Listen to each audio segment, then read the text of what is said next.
Thank you so much for tuning in to She's All Over the Place with Katie. That's me.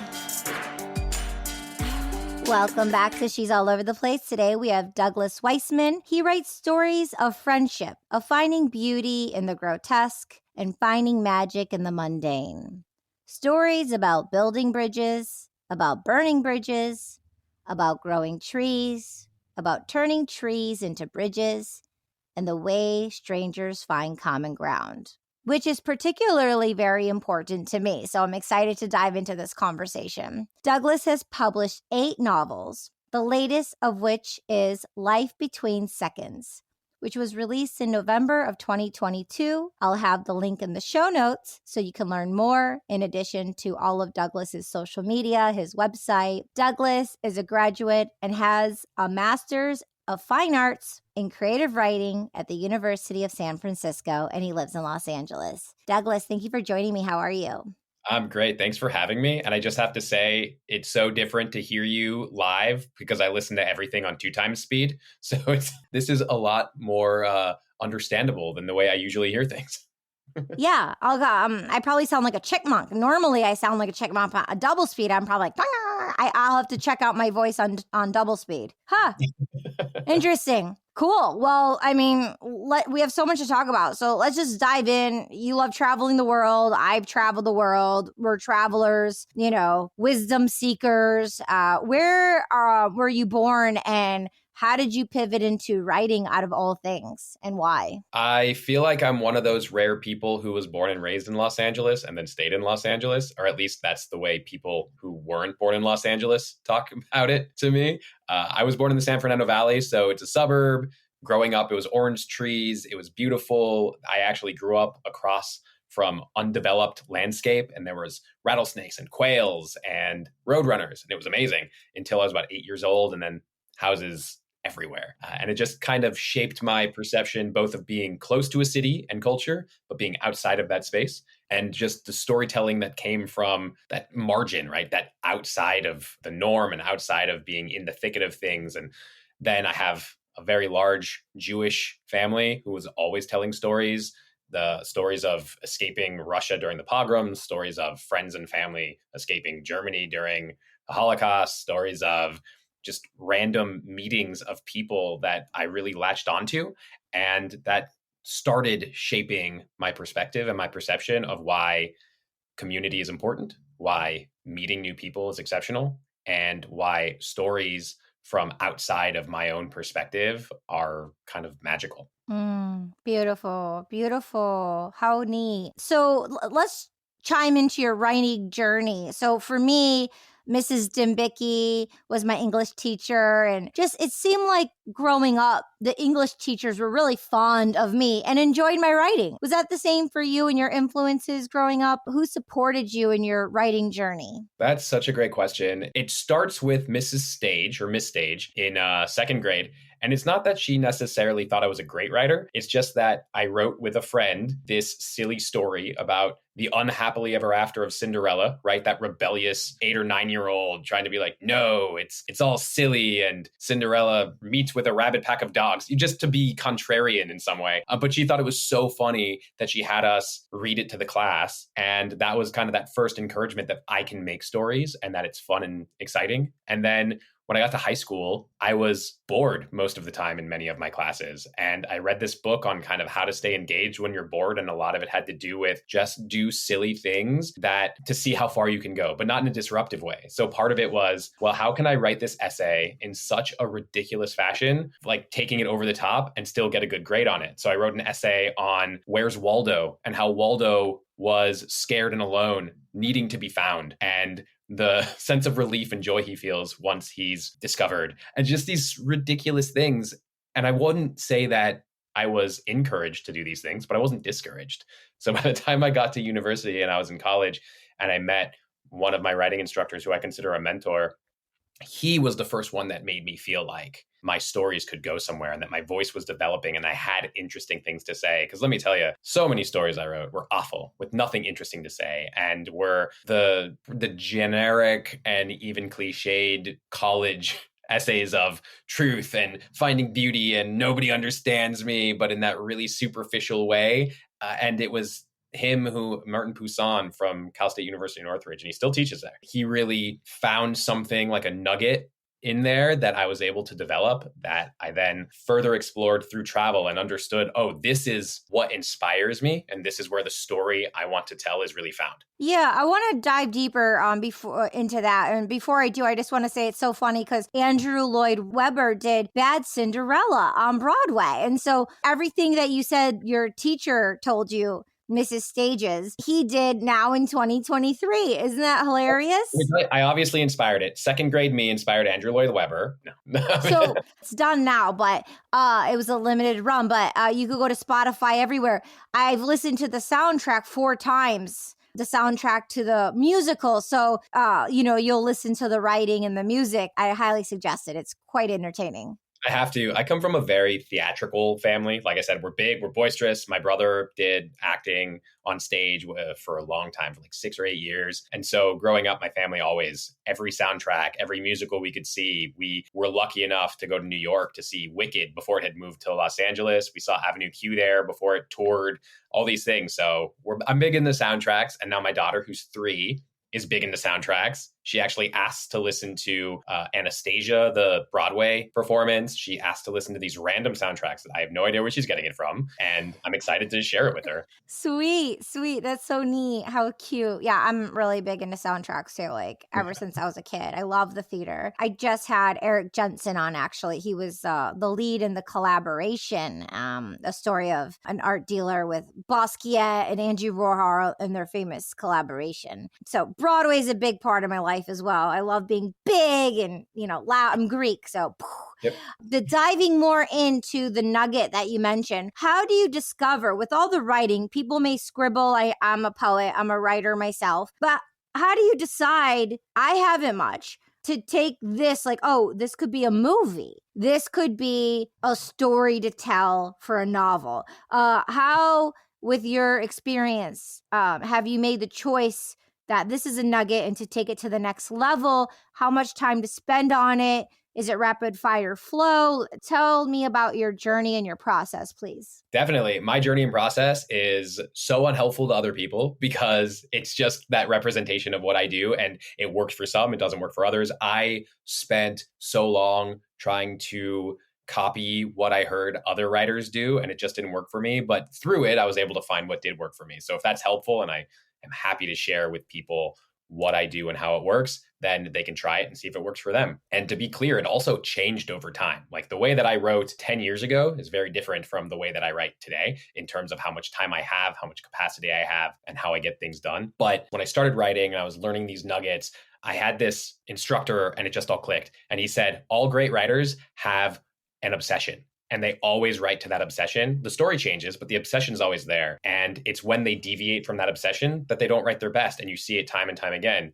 Those were his words. And I agreed to a point. And I realized my obsession is connection, is travel, is kind of found family, and is trauma. And it's when these things coalesce and come together that I find the story really takes hold. And it's really broad. I know these are really broad themes, but the stories can be very different from 6 stories about a group of orphans in San Diego who hijack an ocean liner when the world is frozen over due to climate change and end up on a deserted island, which were the first 6 books I wrote, to new adult college student who basically is having trouble making connections and finding purpose as a 20-something adult in a new world, to Life Between Seconds, which deals with a 74-year-old Argentinian woman who lost her child during the Dirty War, and a 22-year-old young man in San Francisco who lost his mother to suicide. And it's like, where does the trauma come in? How do the travel experiences they've had shape them? Where did their friendship come in to help them overcome their past experiences? And why? Why does it matter? Like, those are the things that I explore. And it's because of an understanding of exploring what things matter to me, exploring what things interest me, that I'm able to expand on those themes. Where if someone said, write a story, write a 300-page story on ice cream, it's not going to work for me. Like, I love ice cream, but it's not interesting enough for me. But if somebody says, oh, here's this piece on people in Cambodia who were affected by Vietnam and landmines. Somehow I'm going to find that interesting piece in there. I wrote a short story on it during undergrad because of the way that it affected me, and that type of story that goes also unnoticed, overlooked. So many people don't realize kind of the secret war that went on in Southeast Asia during the Vietnam War, and the way it's expanded to Cambodia, or the way it expanded to Laos, and then the way that affected Cambodia's own political turmoil in the 70s. So it's a different story. But it just, but I'm showing it builds and it grows until it's something so just I'm incapable of holding it in and I have to share it. And how do you do that? Do you write it out? Do you type it out? Do you have a pad, journal? Do you have a dedicated template just for writing this idea about this subject? How is the process when you're actually putting it to paper or electronic? Right. I still like to use the term putting it to paper, even if it's not paper, but I do have a journal where I write notes down. I'm not one of those people who put notes on my phone all the time. I'm also not one of those people who carries around a journal for noting things down all the time. I am one of those people that hopes if an idea is good enough, I'll remember it. Sometimes yes, sometimes no. But my writing journey really comes down to, I'm what they call a pantser, right? I will just sit in front of my computer and write everything out, explore as fast as I can, as dirty as I can, and then I'll go back and see how it works and see, is there something here? Is there something to explore further? A lot of the times, no. A lot of the times, oh, there's a nugget here that I can take. Again, 10 years ago, when I was in grad school and just out of grad school, I could sit in a cafe for 5 hours and create 8,000 words or something and be like, yes, there's something here. I can use all of this. Where then the pandemic hit and I'm working X amount of jobs and I'm just freelancing here and there because, like so many people, I was laid off. Nobody wants a travel writer when you can't travel anywhere. And I didn't have the mental capacity to do much more than 10 minutes. And so I was writing 10 minutes a night after my daughter went to bed, before me and my wife kind of decompressed and hung out. So 10 minutes a night, 6 nights a week. And I completed an entire novel that way that's going to come out next year. So you can switch, you can change, you can just find the things that work for you. And then when you're exploring what comes up for you to release out of your vessel. Are you exploring the truth? Are you researching the truth? And with social media, because sometimes when you're sitting to write, people make a choice like, okay, no electronics, I'm just going to write so I'm not distracted. But then sometimes you may have to do some research. So then you're utilizing the social media tool to find out factual information that integrates with the writing. There's different steps to it. And then also, are you exploring your imagination of what could be true and then the what if standpoint? So when you're exploring, share more of your process of exploring in those realms that I shared. Yeah, I do research first, and then I kind of cut myself off after a certain time because I know that research is endless. I could sit there on a subject and just keep going and going and going. And I'll put all the things that I think are important into a document. And sometimes I go back to it. Sometimes I don't. Sometimes I have 3 documents that say the same thing because I just go back and do extra notes and extra things.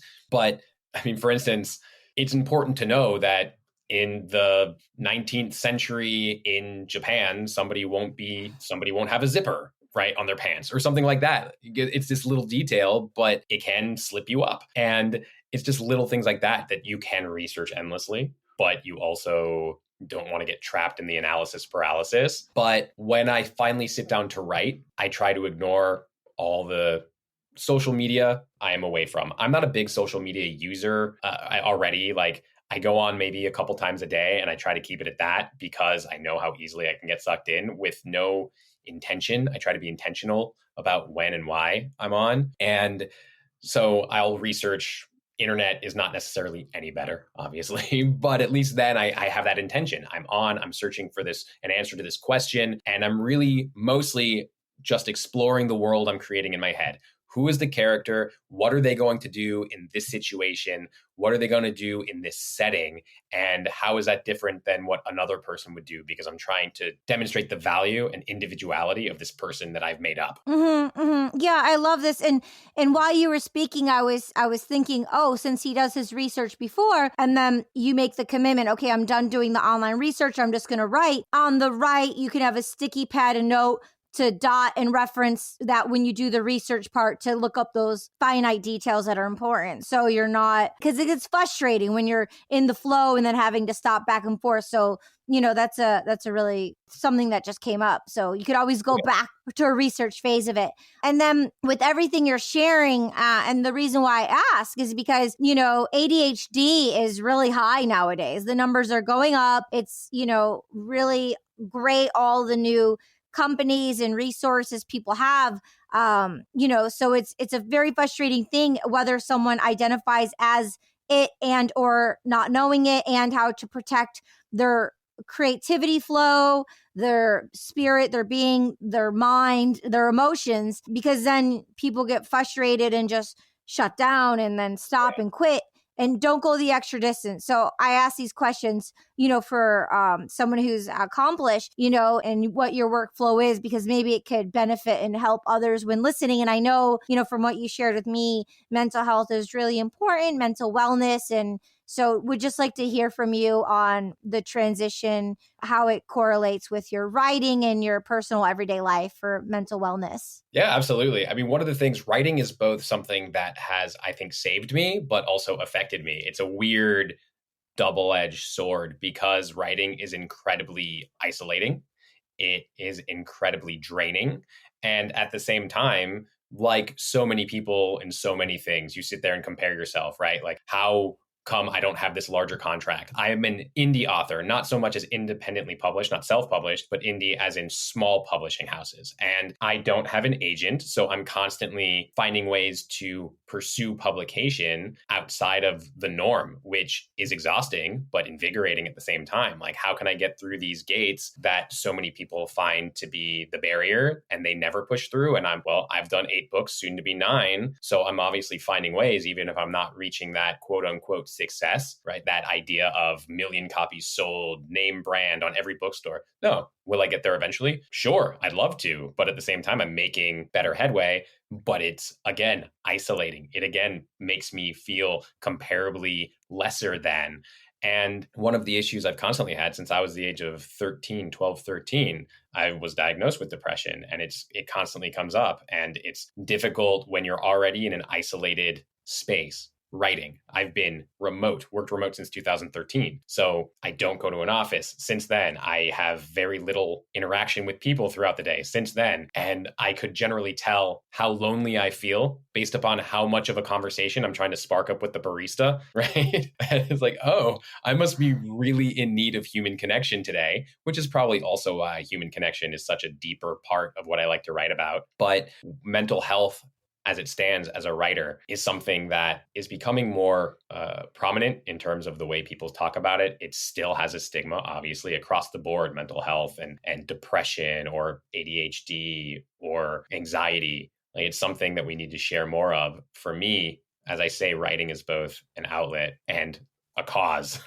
It's when I fall too far into that space in which I'm only writing, then I isolate myself from my wife and from my family, my child, my friends, and I'm in my own little world, but I can't pull myself out. And then everything around me just feels to pull farther and farther away. And at the same time, then I go back to writing because it's a space I feel comfortable. When I don't write, it's the same thing, but in reverse, because now I'm closer to my family and my friends, but I'm losing that creative outlet that gives me a sense of purpose and a sense of myself. It's right now incredibly difficult because I find writing is an outlet emotionally, not just for depression, but for anger and anxiety. When I see all of this hostility, all this anti-Semitism, all of the issues going around, of just people being murdered left and right, whether it's Black, Latino, people of color, part of the LGBTQI community, it brings me back to that space of the stories that I would hear growing up, the spaces of the pogrom, the spaces of the Holocaust. And for me, it all correlates, because I understand the banality of evil because I learned it since I was very young. And so then I want to dive deeper into the safe space of writing. But then I also feel that I'm pulled away from being there for my family and being there as like the source of security and reassurance. So again, it's this balancing act of, all right, how much can I go into this without sinking deeper into a depression and despair? And how much can I go into this without feeling that my creativity is not being emoted. Yeah. Thank you for sharing it. As a writer, I mean, you just communicated with your words so beautifully. Thank you. I hear that. I definitely do.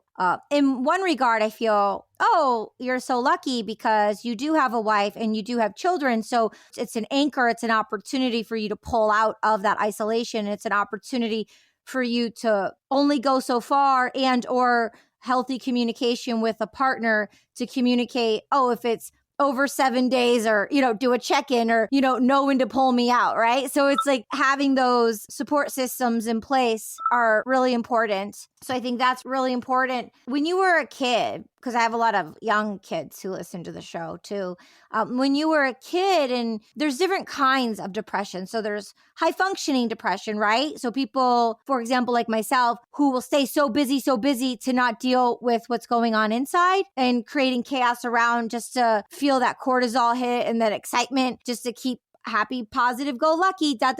So what kind of depression, you were diagnosed young? So how was that for you when you were diagnosed with depression? What were your symptoms? You mentioned feeling lonely. Yeah, I was, again, 12 or 13. And it was one of those things that was both lucky, but at the same time, this was 23 years ago. So the stigma was really high.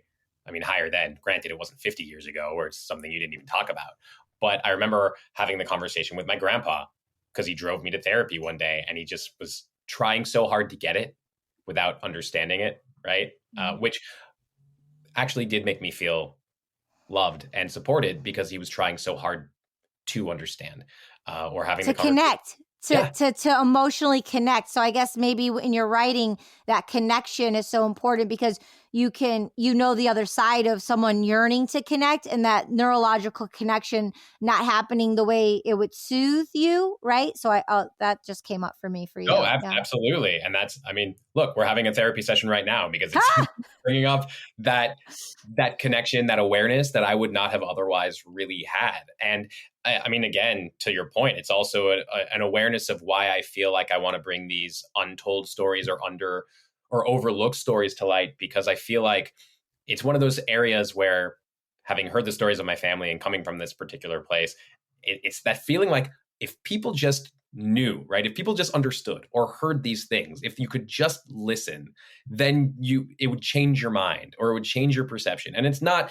how the world works, but I'm still in that space of that, 10-year-old who believes that if I could just show you what I mean, right? If I could just show you what this means to this other person.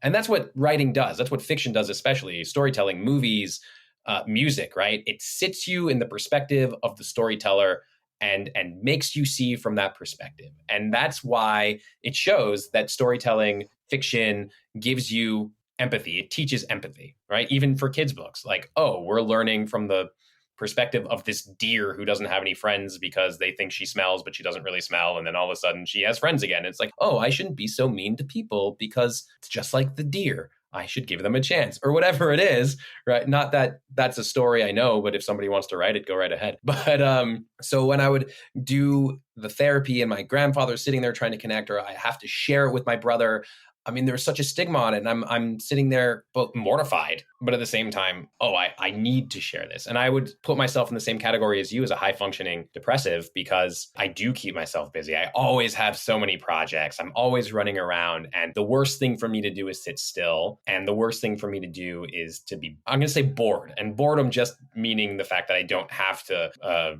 dig up my yard, or I don't have to write another story, and I don't have another travel article to do, or I'm not playing with my daughter, like something like, oh no, it's 10 o'clock at night and and social media is off and the TV's gone and now I have to sit here on my own. What's going to happen? Yeah. And you're right. I mean, it's the worst feeling. And I know, like, I try to sit with myself more often because I'm aware of it. But to all those, young kids out there who do question or have been diagnosed or have it worse, you shouldn't be afraid to talk about it. And if there's one thing, that's the main thing. You shouldn't be afraid to talk about it, because at least when you talk about it, people will know and people can support you. Not necessarily help, right? Because maybe they're not in the right place to help, right? Maybe they're helping, or their concept of helping is not what you need. but at least you can look at it as, well, they're trying to support me.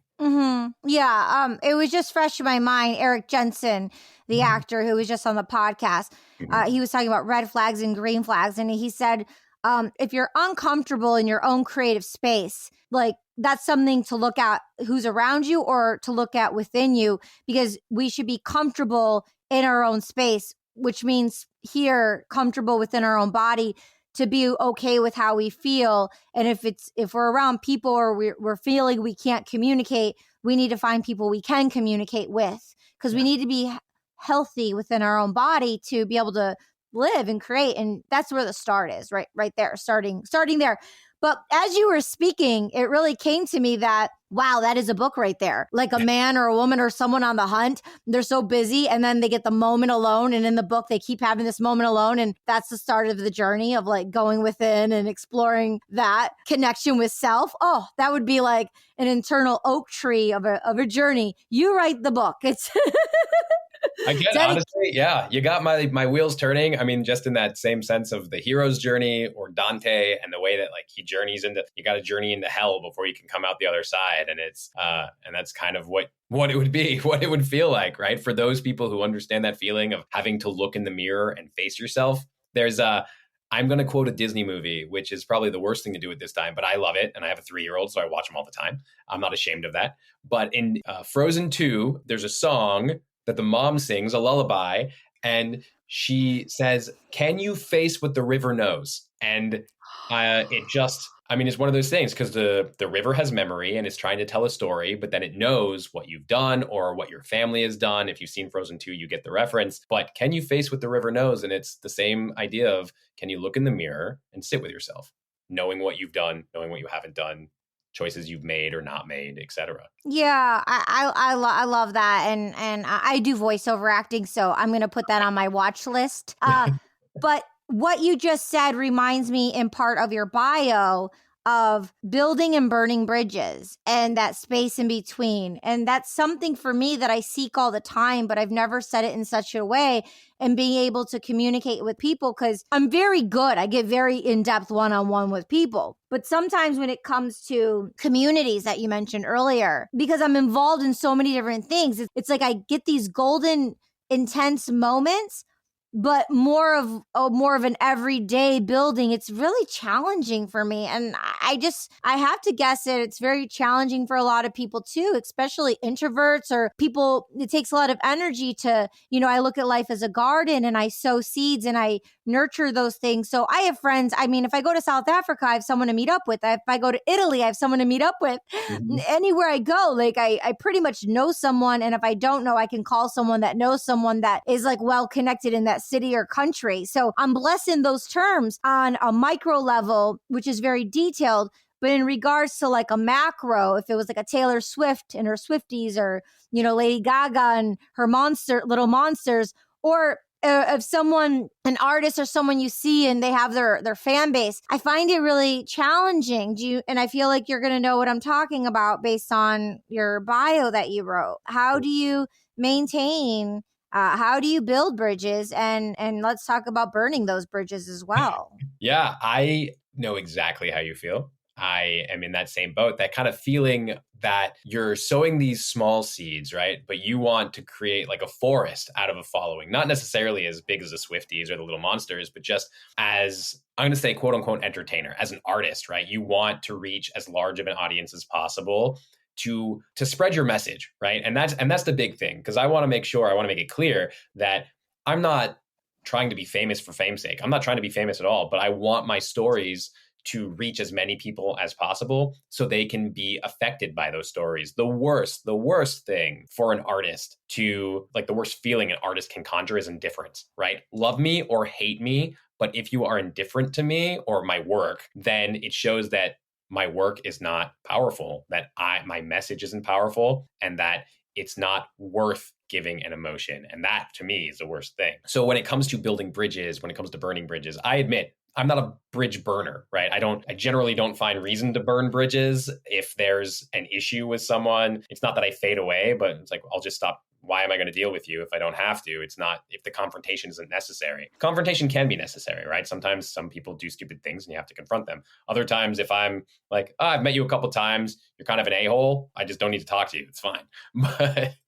But with building bridges and burning bridges, it's more about the stories that connect people. It's more about making those deeper relationships, because nobody cares about the weather. I mean, we talked about the weather. It's a nice intro into some conversation, right? But really, when you're meeting with somebody and you want to make a connection, you want to build a bridge, when you're just like, the weather outside, like we talked for 5 seconds about how Los Angeles is stormy and Detroit is nice and sunny, and it's a great conversation. It's a great introduction to warm up, right? But if we're still talking about the weather 33 minutes later, then it's like, well, what connection are we actually building?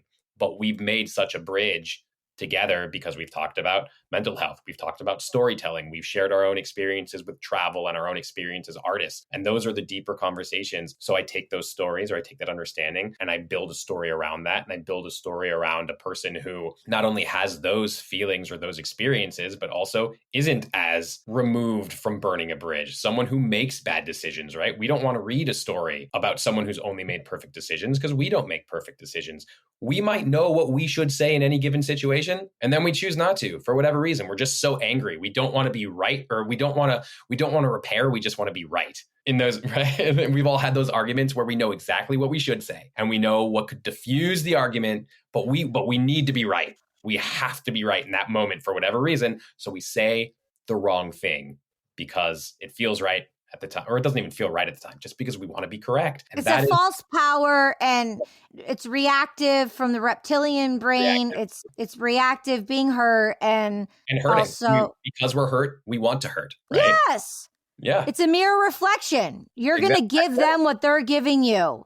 Exactly. But that's what we want to read about. We don't, as much as we say we do, we don't want to read stories. We don't want to hear stories that are just one note, everything's happy. Now, granted, we want happy things to happen generally. We want things to turn out okay. This is why romance novels are so popular, and I love them. Shout out to the bromance book club novels. I'm obsessed with them. They're so much fun. But we want things to go badly and then get repaired at the end. Sometimes we don't want things to get repaired at the end. Depends on, like, I love those deep, depressing books and those deep, depressing movies and those deep, depressing songs that sometimes don't work out at the end, but not always. But that's the point. That's about building bridges. That's about burning bridges. If we don't build, if we don't burn, if we don't see that rupture, we can't repair. If we don't see that rupture, it doesn't feel cathartic when the repair happens. And the repair is really what matters, because the repair is where we feel that emotional connection. The rupture is when we gasp and say, oh my God, is it going to turn out okay? And the repair is when we can take that breath at the end and say,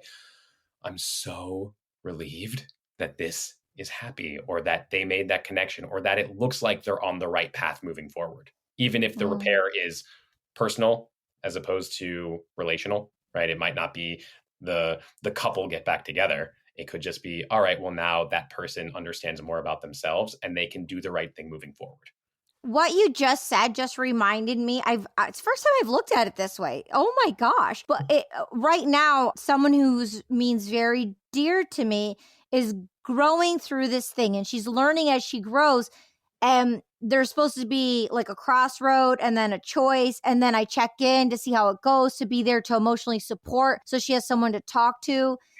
I let it sit for a day. I didn't hear anything. And I checked in with her. I love this person. I just checked in, like, what happened. And she communicated, like, it didn't happen the thing that was supposed to. It just didn't happen. And then I gave her different scenarios of what could have happened. And then by talking with her, I came up with 2 other solutions. And she came up with some other solutions of what actionable steps she's going to take. So that's the repair mode in the relationship to solve this person's quest. So I'm supporting and emotionally listening, but then shape-shifting in a way to be able to repair, to help her get on her way of where she wants to be. Sometimes that's all we can do. But wow, it's wild, because you write about it and we're talking about it. And I just saw an example of what I'm doing by action, by choice, to really make a, quality choice or a bad choice. But what choices am I making to be there for someone, and how am I showing up for them?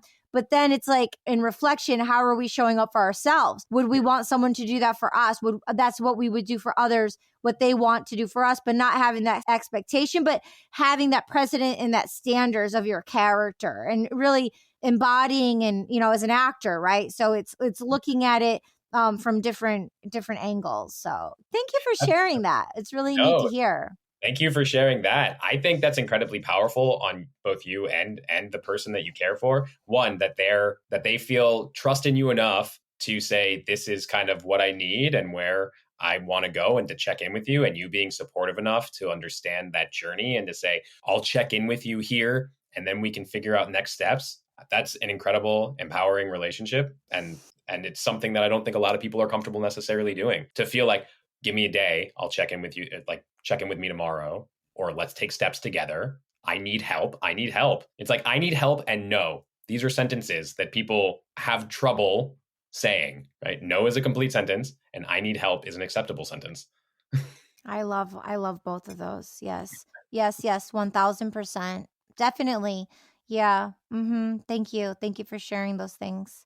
So circling back around, you were mentioning a literary agent. So have you thought about and or want your books to turn into movies or a TV show to be optioned? How is that looking for you? I would love them to. When I say that I don't have a literary agent, it is not for lack of trying. I spent years querying my book. I heard this agent the other day, or maybe they were an editor on one of the podcasts that I listened to, and they just mentioned that first books are usually so crisp because an author will spend so long revising them. They will spend so long giving it to friends or beta readers, and these people come back with notes. And so the first book is, I think that's why first books are generally so well received when they finally get out into the world. And sophomore books, right? The second book is so often not as polished because they don't take as much time. No fault of their own. Usually it has to do with if they have a publishing contract or whatever the reason may be. And that's kind of how it worked with me, where it was like, oh, I got the first book. But while I was working on this first book 4 years, it took me 11 years from when I first started it to when I actually got it published out into the world. And part of that was writing it. Part of that was revising it. Part of that was querying.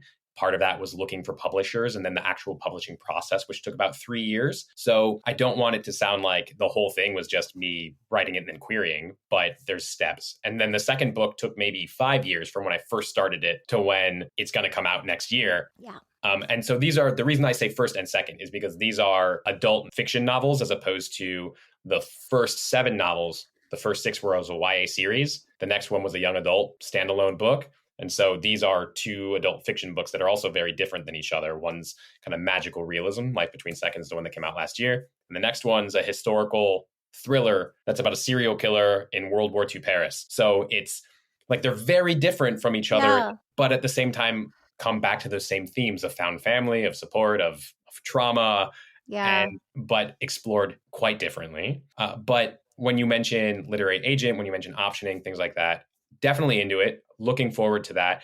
But it's also about either looking and finding representation, or again, going at it on my own and finding the right people to talk to. And I've made some inroads and I've spoken with people, and it's just about nailing down how to move through it properly, especially on my own. Because one of the big things about representation is that they understand the language, not just in terms of talking to people, but when it comes to contracts and when it comes to making sure that you kind of get your space and the things that are important to you moving forward, whether it's creative control, whether it's more money. Because like there are some books that I've written that I would say, I don't care about creative control, just give me the money. And there's other books that I would say, no, I want more creative control. This means more to me, so give me less money. That kind of It depends on the emotional attachment. That's exactly what it is. It's emotional attachment. So when I first got started in the industry, some people in the industry, very successful, they saw my voice, they heard me, blah, blah, blah, and they tried to have me do stand-up. And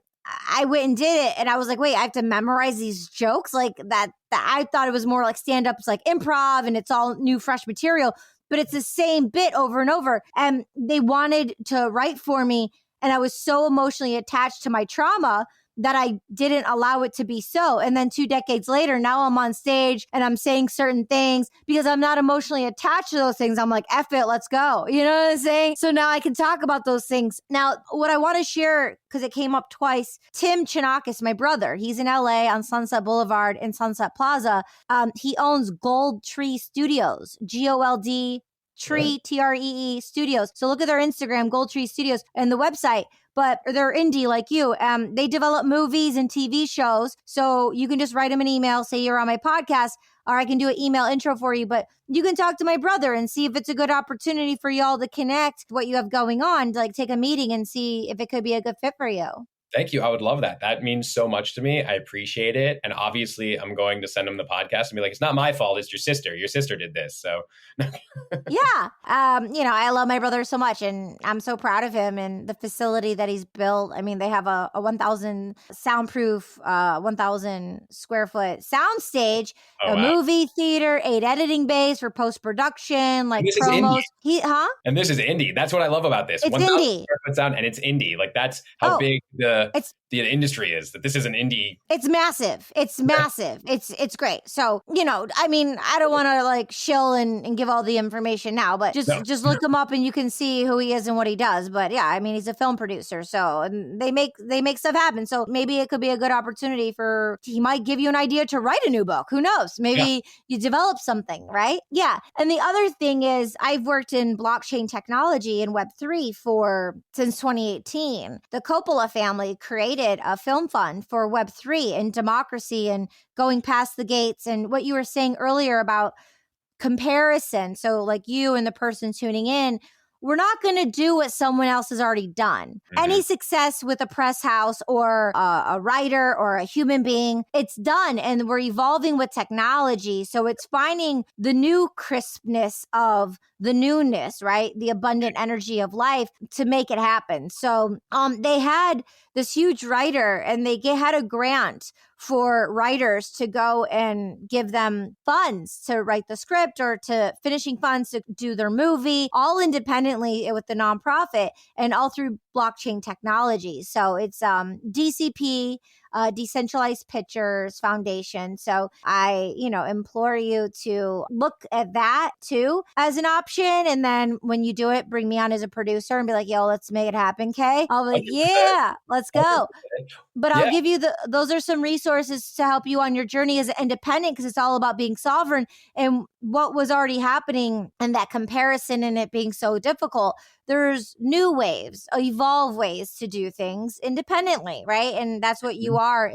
I'm an independent podcaster, producer, you're independent. So when we do things independently and we team up with the new independent ways out there, we can keep on trucking. No, that's exactly it. And that's what I like to kind of explain or explore when I'm talking to people about AI, right? It's this great tool. It's not a replacement. And especially working close with startup companies in Silicon Valley for a few years and working directly with a travel startup, I hear developers that actually talk about it in that way. Like, use it as this thing to take care of all the things I don't want to do so I can focus on this other thing, where you try to get AI to, we see it with the writer's strike right now in Los Angeles and the issue with what executives think it can do versus what writers know it can do or can't do. And it can regurgitate the same story that's been told because that story has been told, and that's why it's able to regurgitate it. I'm not knocking Save the Cat at all. It is a great resource, right? Save the Cat writes a book, Save the Cat for screenplays, because it explains what the beats are and how to hit the beats when you're telling a story in certain fashions. But at the same time, the stories that stick with us, the stories that we constantly return to, and the stories that inspire us are generally not the stories told in the same way every time. They're the stories that step out from that mold. And what you said there, it's been done, and that's why we're doing something different. That's exactly it. Like we hear it all the time where producers or lit agents or these things, and again, not knocking them, but they'll say, I want something new. I want something kind of undefinable. But then when you give them something undefinable, that's still quality, right? Not just gibberish and turn it in, but something undefinable that doesn't fit into the molds that are currently there. And they're like, well, I don't know how to market this because it doesn't fit into the molds. And they're like, so you want something that's just a little different than what's currently out there, right? But that's not what's happening anymore. We are pushing envelopes. We are pushing stories. We are creating brand new concepts that aren't following that limited spectrum of what's been before. And I love the way that you put it. And I love the passion you have about it. And that's really like what Web3 is. And that's where AI is kind of pushing storytellers, right? No longer can you just hit beat 1, beat 2, beat 3. You have to explore the different methods while still allowing people to understand how the story is developing and where it's going. Yeah, two things. One, what you just said and how you explained it leads me to this VC. And he's a VC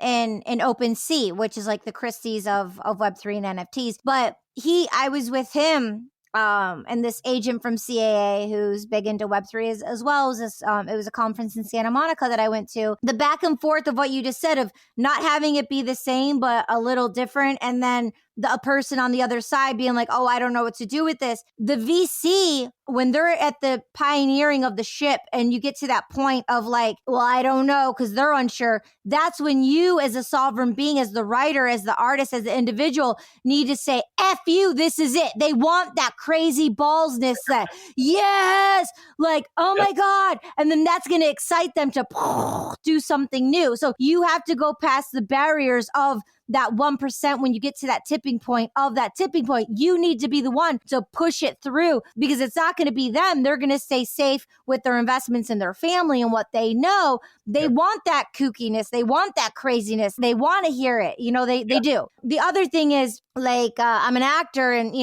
everyone voted yes, like 99%, the vote came out and for the writers to go on strike, and they're negotiating right now. And yes, the writers are on strike, and they gave them a handsome amount of money. It wasn't the money. It was they don't want AI at all.